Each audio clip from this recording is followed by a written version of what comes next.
Assalamualaikum warahmatullahi wabarakatuh. Perkenalkan, nama saya Esti Nurhamidah dengan NPM 246466023. Di sini saya akan mempresentasikan mengenai perlintasan sebidang JPL 7D di kilometer 2+756 yang berlokasi di Kota Semarang. Ada beberapa poin yang akan saya sampaikan. Yang pertama, ada data geometrik mengenai perlintasan sebidang. Yang kedua, ada kelengkapan infrastruktur. Yang ketiga, ada karakteristik atau kondisi existing jalan rel itu sendiri. Kemudian ada permasalahan lalu lintas. Dan yang terakhir, ada identifikasi bahaya serta resiko. Yang pertama, data geometrik. Seperti yang kita lihat pada gambar berikut ini, perlintasan sebidang JPL 7D terletak di Jalan Anjasmara Raya, tepatnya di kilometer 2+756. Kemudian, jalan perlintasan sebidang ini memotong lintas stasiun Semarang Poncol menuju stasiun Jerakah. Kelas jalan termasuk kelas jalan 3A yang terdiri dari 2 lajur 2 arah dengan lebar jalan 12 meter yang terdiri dari 4 segmen, yang berarti masing-masing segmen selebar 3 meter. Kemudian, perkerasan jalan perlintasan sebidang ini merupakan jalan beraspal dengan tipe rel merupakan double track yang terbuat dari baja. Berdasarkan data geometrik yang telah didapatkan ini, menurut peraturan Kementerian Perhubungan tahun 2020, untuk perlintasan sebidang harus memenuhi syarat.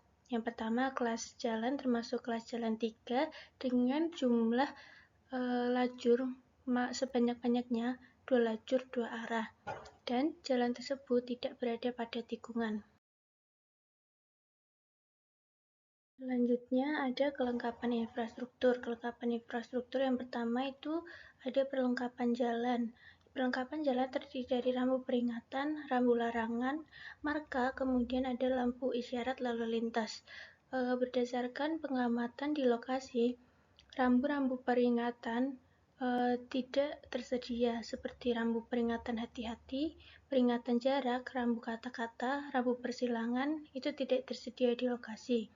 Kemudian ada rambu larangan, itu beberapa tidak tersedia, namun ada yang tersedia berupa rambu larangan berjalan terus, kemudian ada rambu larangan berjalan terus pada persilangan sebidang. Seperti yang dapat kita lihat pada gambar. Kemudian untuk marka, perlengkapan jalan ini di lokasi tidak tersedia yang berupa marka membujur, melintang, lambang, ataupun pita pengadu. Dan marka median juga tidak tersedia.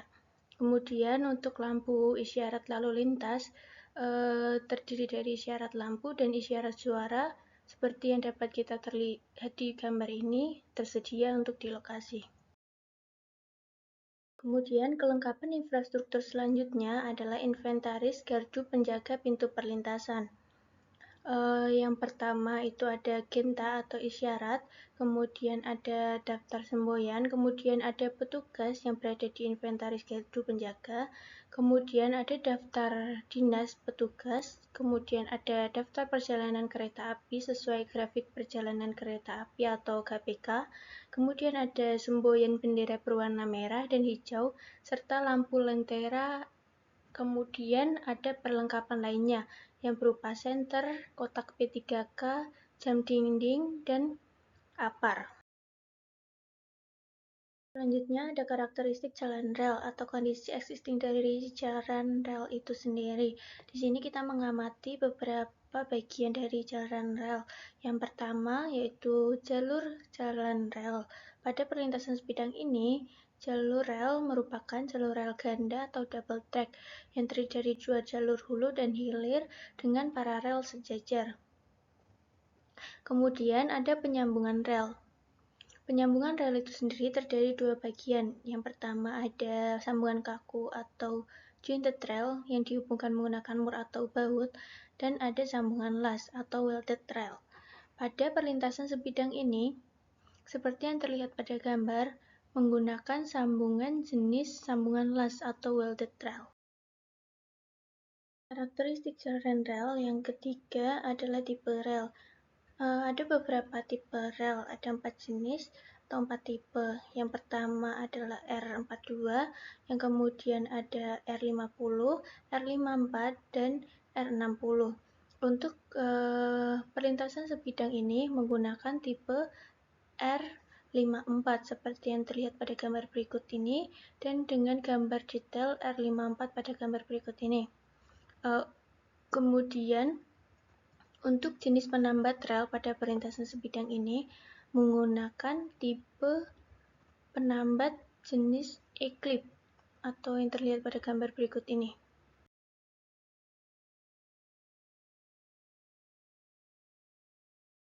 Selanjutnya dari karakteristik jalan rel adalah tipe bantalan.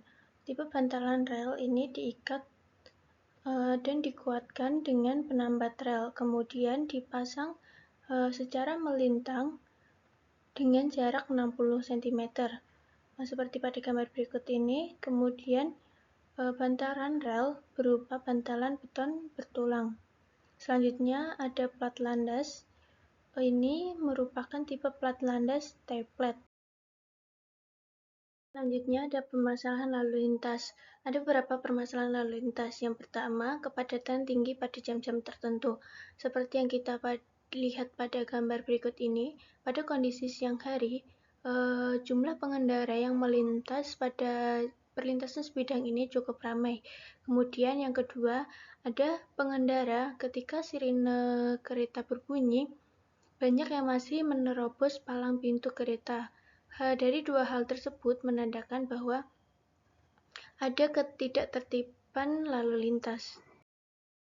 Selanjutnya ada identifikasi hazard atau identifikasi bahaya serta resiko. Yang pertama, kita jumpai di lokasi existing, di beberapa titik jalan terdapat aspal yang rusak atau bolong. Hal ini memungkinkan pengendara terjatuh sehingga terjadi kecelakaan. Yang kedua, seperti yang diterangkan tadi, bahwa di perlengkapan infrastruktur berupa rambu marka itu tidak lengkap atau tidak tersedia, sehingga memungkinkan pengendara tidak tertib lalu lintas dan tidak taat peraturan. Kemudian, pemisah jalur jalan atau median jalan tidak tertutup semua, memungkinkan pengendara menerobos melalui sisi lain atau berlawanan, sehingga antar pengendara dapat terjadi kecelakaan. Yang keempat, banyak pengendara ketika sirine itu berbunyi menerobos palang pintu kereta. Hal ini dapat membahayakan pengendara yang menyebabkan kecelakaan.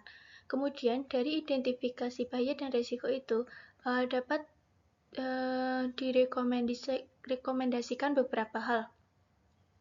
Yang pertama, yaitu melakukan perbaikan permukaan aspal pada perlintasan sebidang itu.